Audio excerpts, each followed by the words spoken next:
Let's be brutally honest right now. That's a big question. I'm looking for someone who doesn't want to go to base camp, but they want to go to the very top. Whether it's here, India, New York. Civilization was born at happy hour. That's what wins. That's what stands out. That's what people are interested in. That's what I want to know. The Hospopreneurs Podcast with James Henderson. Hello and welcome to episode 133 of the Hospopreneurs Podcast.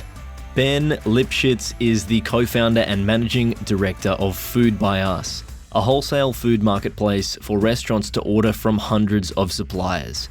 Dubbed Amazon for the food service industry, Food by Us is the market leader and has received venture capital investment from Macquarie Bank's venture capital division. Prior to founding Food by Us, Ben also founded and sold an international footwear company called Flipsters. He has a Bachelor of Arts and Law from the University of New South Wales and it was an absolute pleasure to interview.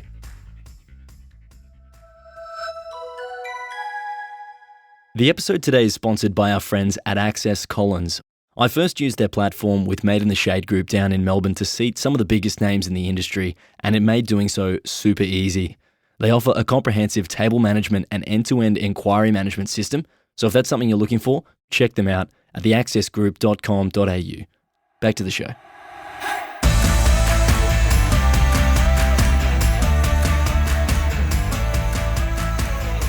Hello and welcome to the show, Ben.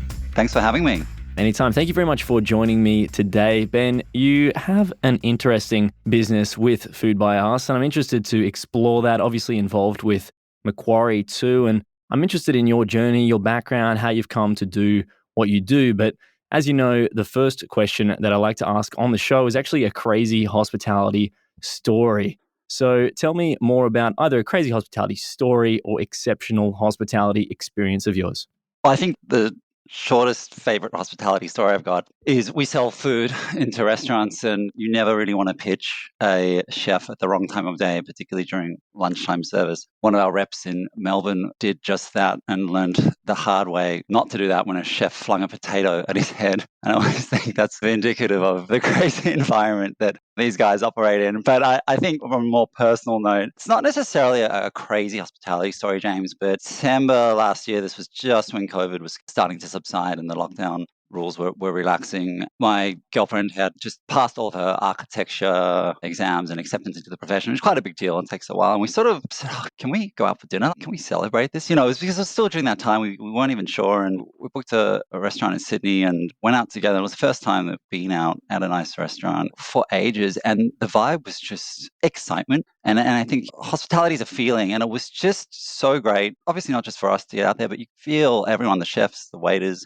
everyone in the room was just so happy to have us there as guests, and it was just on top of the great food and all that as a normal dining out experience. It was special for us because it was just the beginning of the reopening and the beginning of an industry really finding its feet again, which had been so hard hit during lockdown. And that just stuck with me and stuck with us as like an extra nice layer for that experience. Fantastic. Well, where did you go? What did you have? We went to a restaurant in Sydney called Esther, which is a really lovely restaurant in Chippendale. And yeah, a variety of things, dark seafood. I mean, they do this fantastic oysters with pepperberry. It was amazing. Lovely. Highly recommended.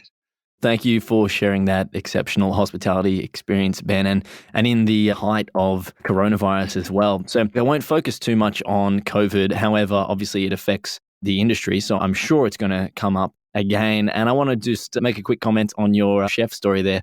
I have heard of chefs doing much worse things and in front of guests as well, which is why, and this has come up on the show before as well, open plan kitchens, that kind of brings a different dynamic. When you blur the front and back of house, chefs have to have a whole suite of skills that aren't normally within the chef's arsenal. Like blurring front and back of house is a whole other thing. And it makes me think about that as well. But I'll crack on to the next question I like to ask, which is a macro one. Why you do what you do? What is it on a super large scale? What gets you out of bed in the morning? What makes you do what you do every day? Sure. I think fundamentally why I do what I do is because I enjoy helping people. And in any part of my career, whether it's a professional or business, I've always strived to create products that really make people's lives easier. That for me gets me up every day. And certainly when you're trying to build a team, it's going to motivate them as well, because you want to see people smile and you want to get feedback that, hey, without you, without what you've built, life would be just that little bit tougher. That's always been a key motivator for me. And it's something that I try and instill in whatever I do. What is it about making people's lives easier that really excites you? Because I've had all sorts of answers on the program. And for this one about making people's lives easier, what is it about that in particular that you're drawn to? It's a big question, obviously, and get quite philosophical about it. But I think it's just about helping your fellow person out. I think that there is a lot of craziness in life and challenges for everyone. And sometimes in the midst of all that, me personally, being able to assist someone to get through their day in whatever capacity that is, and helping in whatever way you can with the skills that you're given, is a real grounding factor to the shared experience. Like we're all in this sort of together. Everyone's got their challenges, and you just feel that little bit better when you're going through and saying, if nothing else, what I did today was able to sort of bring a smile to someone's face. And I guess you hope that can also be repaid. And if we're all doing that together, well, then whatever this crazy journey is, we're all getting there together in a way where we help one another. And I think that provides a bit of depth and meaning for me personally. And I think I find that as well with my team and with others. I like that. How do you then inspire other people with the same cause or that same vision then? I know that's a large question as well. Or are you reverse engineering that from people who already have that same purpose behind their lives? No, I think that you have to act as the lightning rod for that. And the way you do it, I think where you start is where you finish. So if you're going to begin, I think, any business with a view of we want to sell out or we want to have big numbers in a certain area, I think that's fundamentally the wrong approach for gathering people who are going to rally to your cause. You start with we want to help, you start with where are the problems, and you start with what is our capacity to help solve those problems. And then quite quickly what you find is the way that you solve those problems and the nature of those problems will shift and change. But if your guiding philosophy is we're just going to keep helping and helping and helping, the right staff members come and they stay, the right customers come and they stay, and you build things in the right way. But I think that if you were to say, well, we're going to try and find people who, like us, just want to help and try and build around that, it doesn't quite work. You've got to build it and then they come. And build and then they come has been mentioned before as well. You know, with building businesses, that's not necessarily the case there, but interesting to hear it applied in the sense that if you put your vision out there and make that really clear, then people will be attracted to that along the way rather than looking for people who have that. Because I have heard the opposite said as well. So interesting to hear that from you, Ben. I'd like to know then if what really drives you is to make people's lives easier. What does success actually look like then to you? I think success is very much about being embedded into the lives of your customers in a way where they enjoy using what you've created and they repeat using it. I think if you're going to take the view that we want to help, and if you're going to take the view that the problems we're trying to solve are difficult and challenging, then really being embedded into those problems as a solution is success. I think the good numbers in terms of customers and sales and team size or whatever sort of metric you want to use can be strung out of that. And they must be, because those are also markers of success, particularly in an objective sense where you're talking to investors and you're talking to other people in the industry. There are some objective markers. But what it really looks like, and I guess more importantly, what it feels like, is you're looking at what you've created and your success is, hang on, this is indispensable. The people that were really using this, it's embedded. Without it, they're not going to be able to do what they want to do, work their business or whatever your market is. You mentioned there some metrics. I'd like to know what metrics you use, what you look at, and obviously being supported by a large bank as well, whether that's changed as things have evolved there. What does that actually look like and what do you look to? What sort of metrics are you using? Some of the key ones that I'll look at every day, obviously sales through the network is important, but we've also found if you just chase that number of sales, you can go off track quite quickly. So we also like to look at churn. That is, which customers have we got on that are leaving us for any reason and which ones are staying? And then more importantly for us is why. One of the really important things with Food by Us as an ordering platform for restaurants is that we want to service all of their needs across meat and seafood, dry goods, baked goods, you have it. So one of our key metrics is how many categories are they using? You know, are these guys high in sales and staying with us, but only buying one thing? That's not a sort of a really good sort of customer. So that's a key metric that we use. There are obviously many others like number of new customers and things like that and how long it takes to convert. But I think those three are the key ones. Fantastic. Thanks for sharing that with us as well, Ben. I've mentioned Macquarie a couple of times. How did that actually happen? How did they come on board? Was it from the beginning? Did you pitch to them? What's the sort of process? We have talked about capital raising a lot on the program before, but what was your experience with that? Yeah, so there are a few three co-founders at Food by Us, and two of them actually were involved with Menulog.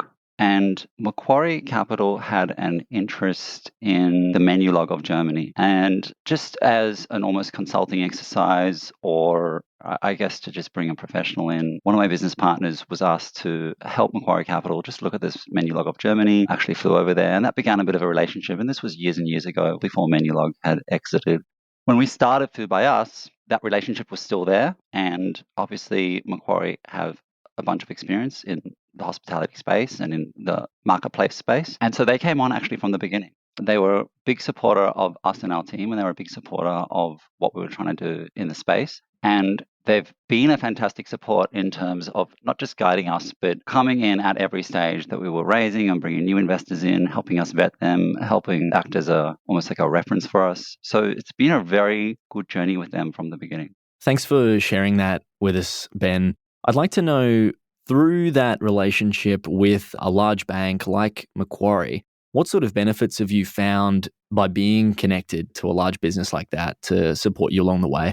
Yeah, the Macquarie Capital team is a very interesting one because they're a relatively small team acting as a sort of venture capital company within the larger bank. So I don't know the exact team size, but it's certainly less than 10 people working on a small number of deals. Interesting involvement from Macquarie in that we do get to go out, and there's an absolute benefit in saying to suppliers, partners, new investors, whoever it may be, we are backed by Macquarie Bank. Without question, it's a brand name and a very strong one. But in terms of the help that they've provided, a lot of it is a lot more to do with the detail, introductions, doing market research, really analyzing the numbers with us. They're really in there with us, helping every step of the way. And so despite their large size and all of the branding that comes with it, I have found a lot of their great help has been in the weekly, monthly, quarterly catch-ups that we'll have, where they're looking at things just from an outsider's point of view, and they're looking at it from a strategic point of view and a bird's eye point of view, and they might point out one or two things, and you're just in the trenches and you just haven't had a chance to think about it. Or they're looking at what's happening in other businesses and guiding you that way. And I've found that to be really helpful, just to give us a little nudge to not necessarily go in a new direction, but at least explore other opportunities and things. Excellent.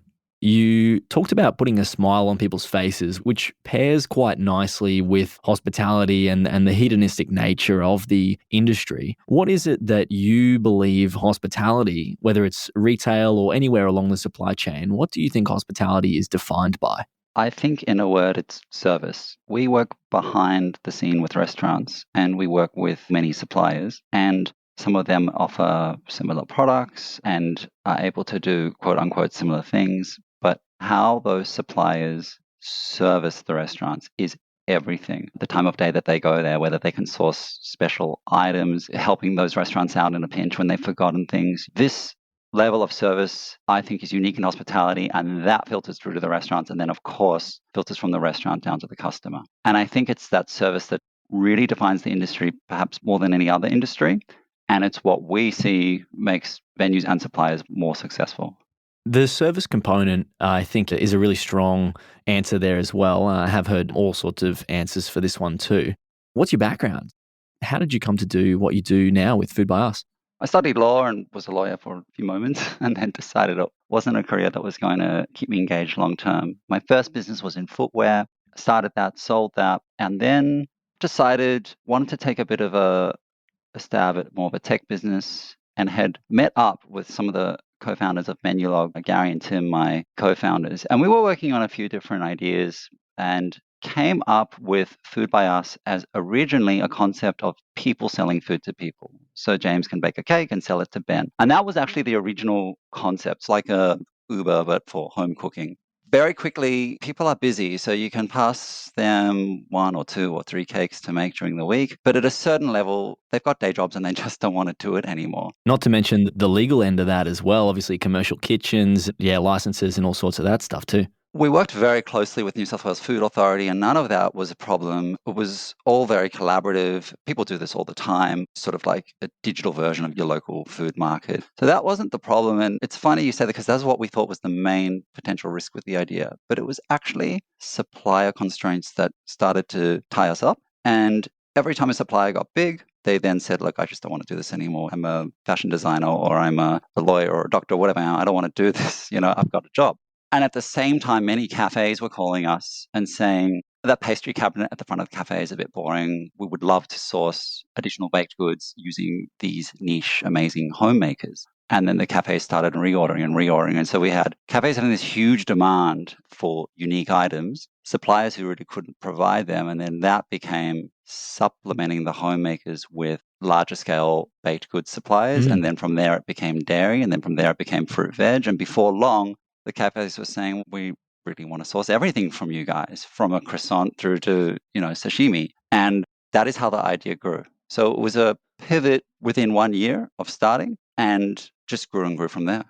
Wow. And I can imagine then that there must have been people using your platform, making these products. Did anyone quit their day job to do it full time? I think that we were deep down hoping that they might. And what happened is our largest supplier was hugely popular on the network. And we got to a point where we spoke to her about, well, do you want to make this full time? You're certainly selling enough and there's enough demand. And she said something that just cut that business model apart that really stuck with me, which was, Ben, if I had wanted to do this full time, I would be doing it full time. And we suddenly realized, hang on a second, either we need an insane amount of home food makers who are good quality and willing to do this to meet the demand of the consumers, or we've got a problem here where the supply side is just never going to match up to the demand. And at the same time, we had these cafes and B2B customers that were starting to come to us, and we thought we really need to explore that a bit more. Really just listening, I think, to what the different sides of the network were saying. The technology was the exact same. It was still a place in which suppliers could upload products and buyers could buy those products. We just pointed it towards the hospitality scene. And in that case, we were suddenly solving a real problem for these venues, which was, how do I source goods? How do I do it in a cost-effective way? How do I see what else is out there? All of these things started matching up, and it was very quick ramp up from there. You said 12 months. So what did that actually look like then? What were some of the challenges that you had in that period where you were adjusting things and growing really quickly? Running two businesses at once is never a good idea. So I think the biggest challenge in that, from initial launch to within a year pivoting fully to business, was that we were building some features for consumers and building some features for businesses. I think the initial challenge there was keeping focused as a founder and then also keeping the team focused and really just trying to work out our direction in the early days. After the first year and having officially done the pivot, and this is again where Macquarie were really good, we came to them saying we want to pivot, and the original idea was now shifting, and they were really good at helping us assess the market and the viability of this new direction. But once we took that plunge and everyone was on board, it was just go, go, go. And then we could focus and really start to solve the problems and build the tech and build the team in a way that we knew, yep, this is the direction we're going. After that change then, and after all these developments, if we take things closer to the present, in fact, let's bring it up to now. What innovations are you seeing taking place in the industry that you're dealing in? Obviously, you're in tech, there's a lot changing very rapidly. What innovations are you seeing?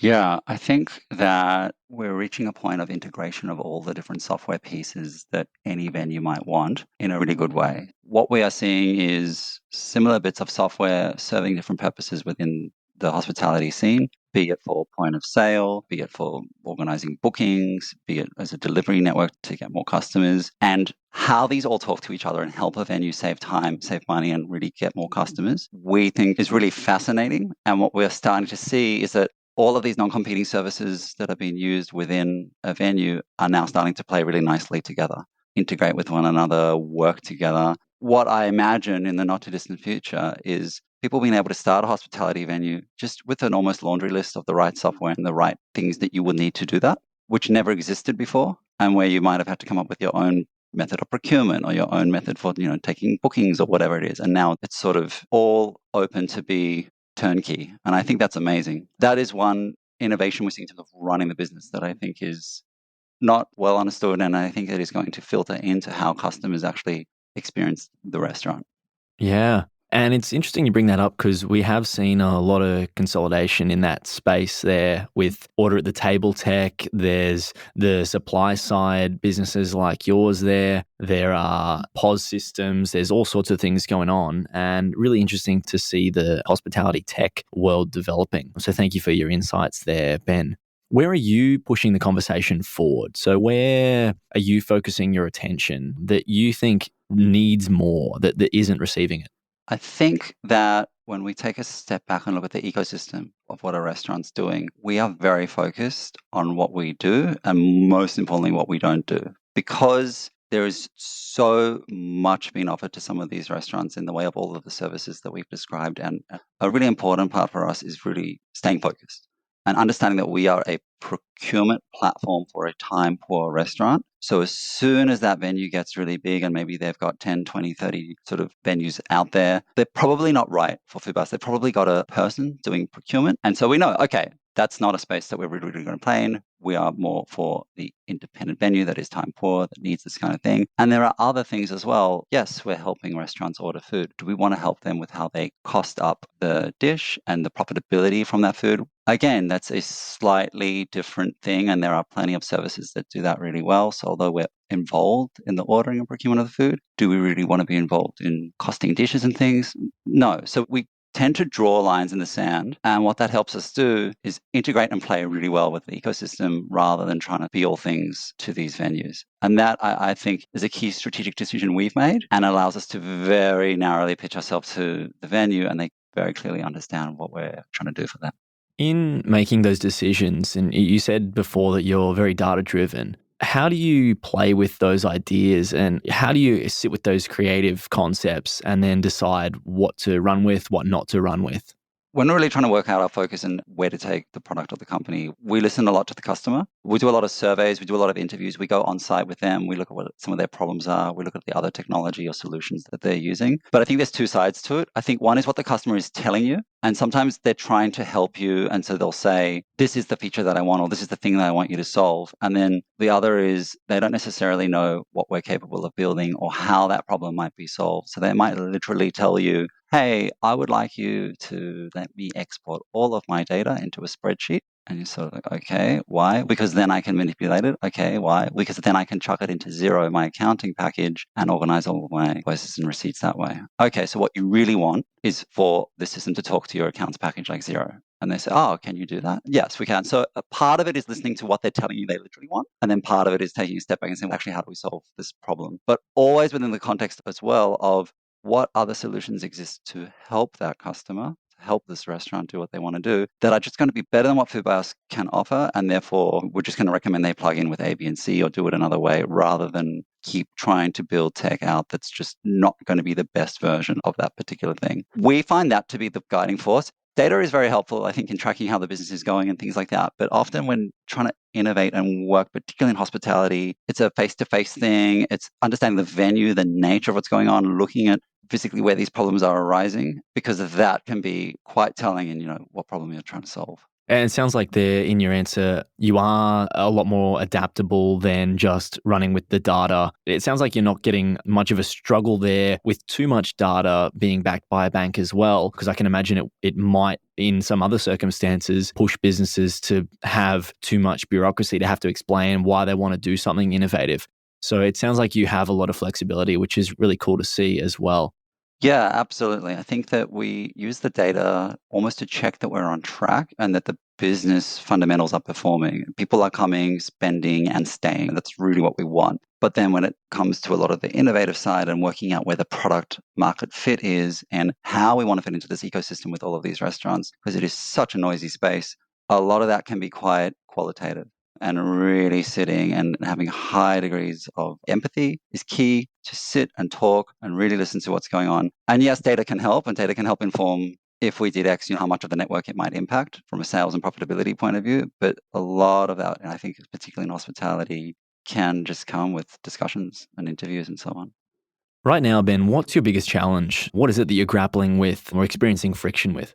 So for us, it's really a question of scale. We have over 1,000 restaurants using Food by Us, ordering, repeat ordering. So this question of, is this a good idea? Do restaurants want this? That sort of stuff is tick, which is great. And it's a great feeling to have moved past that initial 12-month phase I mentioned earlier of really trying to find out what business model are we trying to do here. Scale is an entirely different challenge for us. There's something like 90,000 restaurants in Australia. And Australia is this great fragmented market of just heaps and heaps of independent restaurants, all of which are experiencing this problem of, well, I don't know how to procure food, or I don't have negotiating power, or things like that. So how do we support north of 1,000 restaurants is a challenge for us. And also, how do we use technology, which is our strength, to do that so we're not just throwing more people at the problem? Particularly now as we're in Sydney, Melbourne and Brisbane, it's a lot of geographies to be in simultaneously, and we really want to support all of these venues in an environment where it's hospitality and they do a bit of that face-to-face and a bit of that personal touch. So yeah. What are you doing then to move forward on that, to deal with that challenge? Our company mission is to be the number one ordering experience every time. And so we take a look at that word of experience and we think, what is the best way that the customer is basically going to be able to order all of their supplies, and how does that compare to what's out there? So an example would be, it's very common in food service that there might be quality issues or items missing. It's just how it is. You crack open an avocado and it's just not what you were hoping for. And I think that our initial approach was, when we're dealing with these sorts of things with restaurants, we've got to solve it and it's got to be perfect and we can't have any issues, and we need to teach these suppliers how to not send bad avocados. And we quickly learned that it's just the reality of the industry. And instead of looking how to make things perfect, we need to work out how to make it the number one experience. What we ended up building in that case was technology that allowed for very quick, easy issue resolution, wherein the restaurant can say, I have an issue, here's a photo, boom, boom, and everything gets sorted from there, whether they want a redelivery or a refund or what have you. Pretending that this is just going to be made perfect is silly. There will always be bad avocados or missing product or whatever. Solving it for the customer using tech in a way where we say, all right, what's the best way of dealing with the inevitable? That has been a strong focus of ours. And it's something that as a tech player, you can really differentiate yourself with. And I think there was naivety in the beginning in saying, we'll just try and make it perfect, but you just can't. And that's an important realization. Yeah, especially at scale there. And that's obviously what you're going through at the moment. Yeah. Ben, I just have one last question for you today. I'd like to know who you'd like to hear on the show. That's a really good question.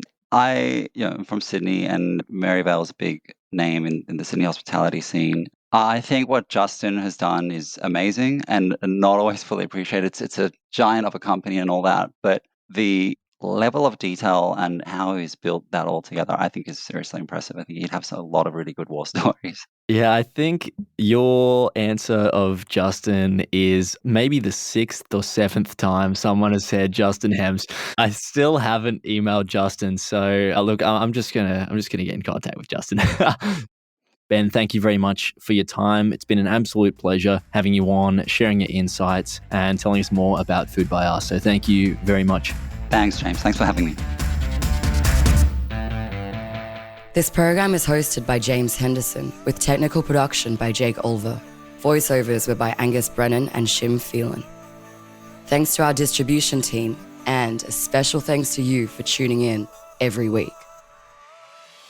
This program was produced by H Media. We'll see you soon.